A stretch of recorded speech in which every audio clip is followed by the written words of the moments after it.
चुनावी साल है और कांग्रेस पूरी तरह से तैयार है फिर से चुनाव जीतने के लिए, लेकिन कई ऐसे अहम मुद्दे हैं जिनको लेके अभी भी चर्चा होनी बाकी है। कल बड़ा मंथन हुआ, मुख्यमंत्री आवास पे भी तमाम मंत्रियों से चर्चा हुई, मुख्यमंत्री मौजूद थे, कई मुद्दों पे चर्चा हुई, महंगाई राहत कैंप को लेकर चर्चा हुई और भी काफ़ी महत्वपूर्ण मुद्दे थे।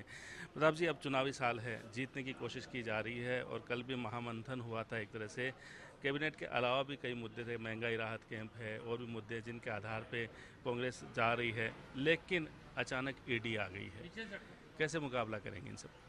नो डाउट ये केंद्र में भारतीय जनता पार्टी की सरकार है, राजस्थान में कांग्रेस की सरकार है। कंपटीशन कांग्रेस और बीजेपी के बीच में। राजस्थान में कांग्रेस की सरकार की जो वर्किंग स्टाइल है उसकी पूरे देश में चर्चा है।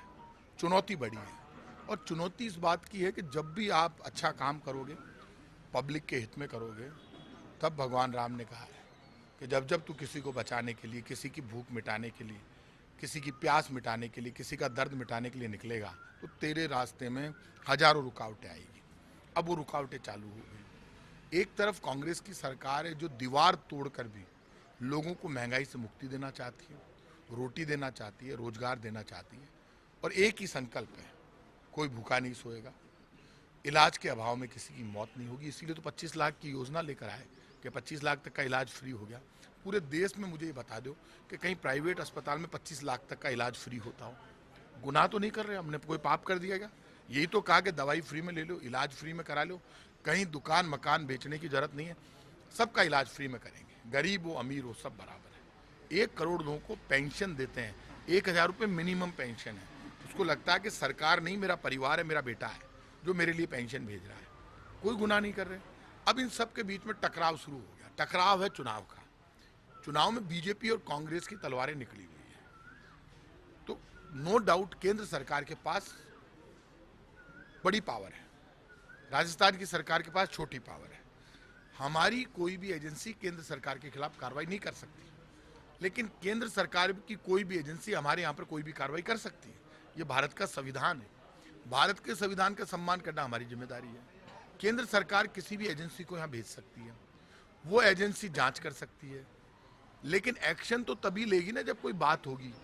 तो वो सारा जिसके डिपार्टमेंट में जिसकी बात को लेकर आएगा वो मिनिस्टर सामने आकर अपनी बात कह देगा। इन सब चीज़ों से जो सारा सामना हुआ है उसका मुकाबला तो राजनीति में जब आप आए हो तो ये तय कर लेना चाहिए। नेताओं के लिए तो एक ही शब्द मैं कहूँगा कि जब चुनाव का वक्त आता है तो एक बात सीख लेनी चाहिए कि याचना नहीं अवरण होगा, संग्राम महाभीषण होगा, जीवन जय या मरण होगा। अब जीवन में जय और मरण दोनों साथ है। मृत्यु से बड़ा कोई सत्य नहीं है। जो लोग मृत्यु से नहीं डरेंगे वो लोग इस राजनीति में मुकाबला करके आगे बढ़ पाएंगे। और जो लोग इस बात की चिंता करता है, नेता, ने का मतलब नैयार, ता का मतलब तारण, जो नाव को पार करा के ले जाए उसको नेता कहते हैं। नेता ये नहीं सोचता कि मेरी नाव का क्या होगा, नेता ये सोचता है जनता की नाव का क्या हो, तो पहले उनको पार लगाएगा। सरकार का मकसद एक है, राजस्थान की जनता को रिलीफ मिलना चाहिए, वो रिलीफ हम दे रहे हैं। तो इस तरह की कार्रवाई से बीजेपी हमारा जो वर्किंग स्टाइल है उसको रोकना चाहती है। यदि हम 100 यूनिट बिजली फ्री कर रहे हैं, 200 यूनिट तक बिजली पे हम टैक्स खत्म कर रहे हैं, तो हर महीने लाभ तो जनता को मिलेगा। बच्चों को हमने कह दिया एग्जाम है तो भैया तू बस में भेज, बैठ और फ्री में चला जा। आज तक ऐसा हुआ कि रोडवेज की बस में बच्चा एग्जाम देने जा रहा है, किराया नहीं लग रहा उसका? आज तक नहीं हुआ। आज तक ऐसा हुआ सैनिटरी पैड महिलाओं के लिए फ्री कर दिए, हर महिला को सैनिटरी पैड फ्री है जिससे कोई महिला बीमार नहीं हो। 1 करोड़ लोगों को बुजुर्ग विकलांग विधवा पेंशन है। ऐसा कोई काम नहीं है जिस बच्चों को 2 यूनिफॉर्म फ्री है। 18 लाख बच्चों ने प्राइवेट स्कूलों से नाम कटाकर हमारी Mahatma Gandhi English medium school में लाइन लगी हुई है एडमिशन लेने वालों की। अरे नया राजस्थान बनाने का सपना देखकर यदि काम इंप्लीमेंट हो गया और जमीन पर हमारा काम उतर गया तो इसमें तो किसी के पेट में दर्द नहीं होना चाहिए। और फिर भी आपके पेट में दर्द हो रहा है तो क्या आप राजस्थान के विकास के रास्ते में रुकावट बनना चाहते हो?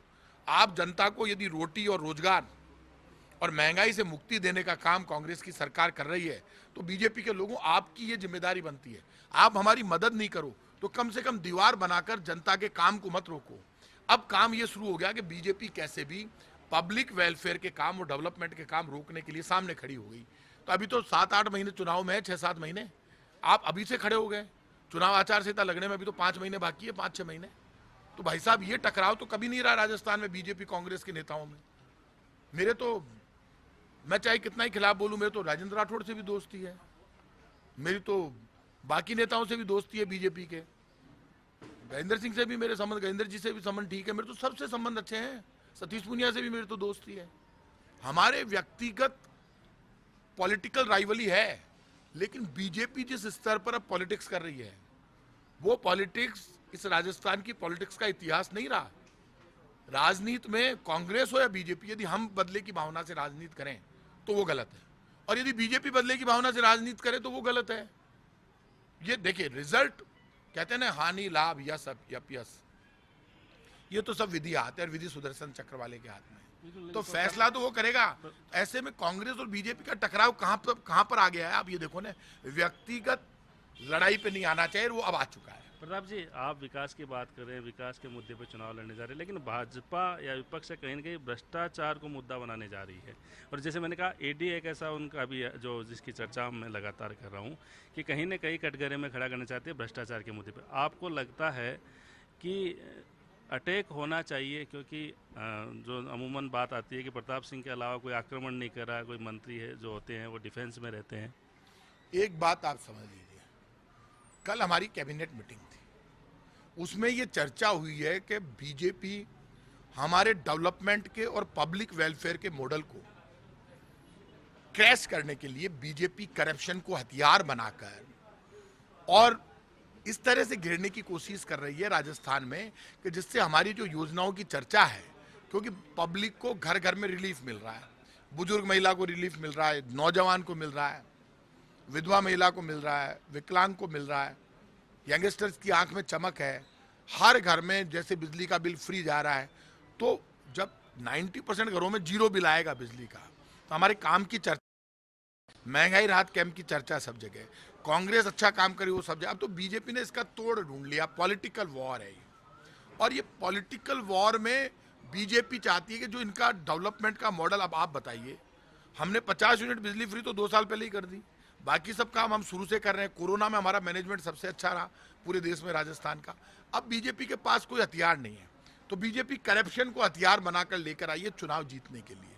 तो अब वो चारों तरफ से वॉर होगा, जनता सब समझती है कि इलेक्शन ईयर शुरू हो गया, इलेक्शन में 6-7 महीने रह गए, इसलिए सारा वॉर हो रहा है। अब इस वार का मुख्यमंत्री भी जवाब दे रहे हैं, स्टेट प्रेसिडेंट भी बोल रहे हैं, बाकी लीडर्स भी बोल रहे हैं, मैं भी बोल रहा हूँ। हमारी कल स्ट्रेटजी बनी है, अब स्ट्रेटजी को कैसे, रंधावा साहब कल मीटिंग में थे, सब मिनिस्टर्स थे, और रंधावा साहब खुद सरदार है, और पंजाब तो पावरफुल स्टेट है, पंजाब के सरदारों में दम है। तो जिस स्टेट का प्रभारी सुखजिंदर सिंह रंधावा हो, और जो खुद सरदार असरदार रहेगा क्या? सरदार असरदार है, मैं गारंटी से कह रहा हूँ। इसलिए असरदार है कि सरदार तो खुद इस नीति के आदमी है जो मेरी नीति है। मेरी एक नीति, offence is the best defence. Sardar ji की भी वही नीति है, offence is the best defence. आक्रमण से बड़ा कोई बचाव नहीं है। अरे यार, केंद्र सरकार ने तो कुछ नहीं किया, बिना किए बीजेपी वोट मांग रही है। और पहली बार ऐसा हुआ है जब कर्नाटक में, जब से बीजेपी हारी है तब से बजरंगबली का नाम लेना छोड़ दिया। अरे ऐसा कभी होता? बजरंगबली से चुनौती दे रही है, जो बीजेपी वाले बजरंगबली को चुनौती दे रहे, जनता को कैसे छोड़ेंगे ये जैसे ही बजरंगबली का नाम लिया और बजरंगबली ने हमारी मदद कर दी और बीजेपी का मकान और दुकान खाली करा लिए कर्नाटक से, क्योंकि इन्होंने राहुल गांधी के खाली करा लिए, तो बजरंगबली ने न्याय कर दिया, तुम राहुल गांधी का मकान खाली कराओगे, मैं तुम्हारा खाली कराऊंगा। अब उन्होंने खाली करा लिया बजरंगबली, तो हम क्या करें भाई साहब? अब बजरंगबली का नाम लेना छोड़ दिया इन्होंने। तो ये इसलिए, आप आ जाओ, तो ये वो इसलिए उन्होंने कर दिया सारा का सारा काम। इसलिए मैं आपसे कह रहा हूं कि ये जो सारा मामला है ये पॉलिटिकल वॉर है। पॉलिटिकल वॉर में बीजेपी को हक है, और बीजेपी को जो हक है वो अपना काम बीजेपी करेगी। अपोजिशन के स्तर पर हर विपक्षी पार्टी का हर अधिकार है, वो कुछ भी बोले, बोलना उनका हक है, बोलना भी चाहिए। मैं तो कह रहा हूं विपक्ष के नेताओं को, जितना दम है पूरा दम लगाना, कसर नहीं रहनी चाहिए। इस चुनाव में बराबर कांटे की टक्कर है, बीजेपी को जगह नहीं देंगे। हो सकता है बहुत लंबे मार्जिन से हराएं, ये भी हो सकता है, क्योंकि जनता साइलेंट है, लेकिन जनता इस मुद्दे पर वोकल है कि काम कांग्रेस कर रही है। ये चर्चा है,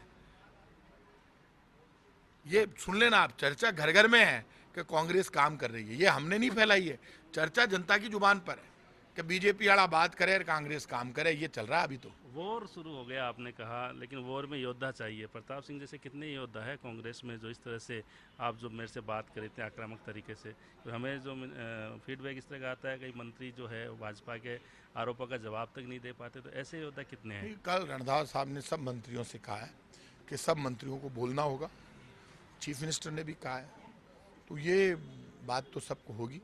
और युद्ध जब शुरू हो जाए तो अब क्या, आजकल कहते हैं ना कि बैबिन प्रीत नहीं हो देवार, लाख करो बेरी की सेवा।